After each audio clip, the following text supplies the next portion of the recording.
Kenya Mortgage Refinance Company, as the name denotes, is an institution that is going to refinance mortgages. So remember when I talked about the mortgage gap?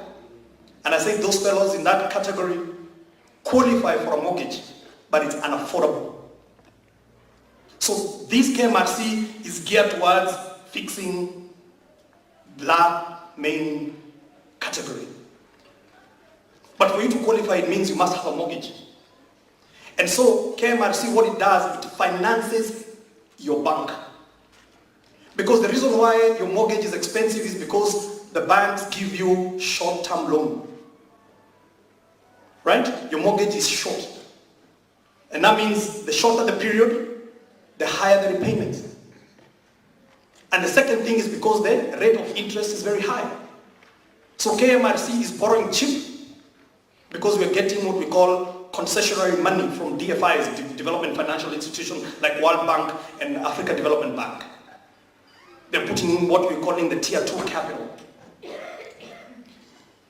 And so KMRC will go and buy that expensive mortgage and refinance it by giving a long-term tenure. So you can get a 20-year loan mortgage, meaning you could halve your repayments, and it will also be able to give you at cheaper rates. But the majority of Kenyans, as we said, do not qualify for a mortgage. That is why in last week's budget, you had the Minister of National Treasury talk about National Housing Development Fund. And I know there was a lot of noise when he says that every employer will have to contribute 0.5% of your gross income, and yourself, you'll have to contribute another 0.5% to that category. That is what we are establishing is a National Housing Development Fund. This is the fund that is going to fund Mwananchi. It's a flexible fund. And this presentation here, which we're going to leave for Jane and her team to engage, has more details about national housing development. It's a complex structure, but the simple aspect of it is a tenant purchase scheme is what we call rent to own. Now, when you go to December 12, 2017, during his address of Jamhuri Day, His Excellency the President defined affordable housing in the following words, and it's not verbatim.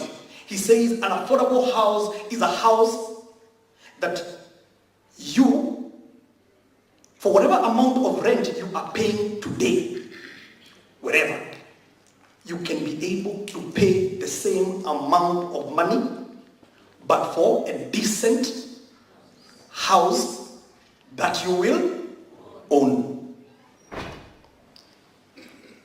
And ladies and gentlemen, and I have seen studies, Germans don't own houses. Why do you want to own houses? Ownership of a house, and this is the President's very strong sentiment about ownership of a house, is that the best gift that he can ever give you as a ticket out of poverty is access to ownership. Because the minute you own a house, you can borrow against that house to start a business. In your old age, you can vacate the big house and rent it out and go to a studio somewhere because your kids are all grown and gone and it's only you and your sweetheart you're left. And you don't need a 3-4 bedroom house. But that house becomes the best pension you could possibly get. So ownership is not debatable in our case. And for every Kenyan, we want to make sure that you have got the same right and the same access to ownership. And as I said, by doing that, we also start to fix our politics. Because we don't have people burning and destroying property. Because now they know what it is to own. Now, that's what National Housing Development Fund, which is covered in some slides later, is going to do. On the supply side, which means how do we fund the developer? We have come up with a structure where we have gone and given what is called guaranteed offtake to banks and financial institutions to fund the developer, and we give them what is called a clear exit.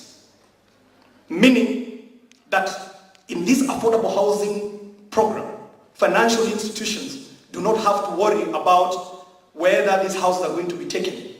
In other words, and this is very bold, government has undertaken market risk. So we are telling the developers, build, as long as it's within this development framework. Whatever you build and you don't sell in 5 years, we will buy back.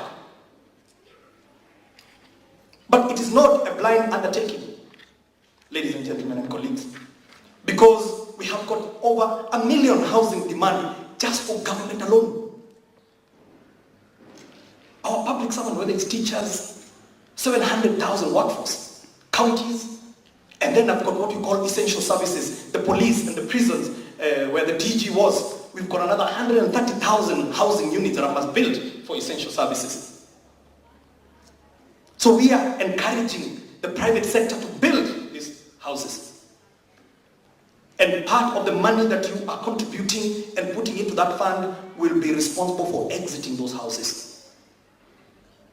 And ladies and gentlemen, I submit to you that that is, in our own views, the only way out of these unaffordable and unavailable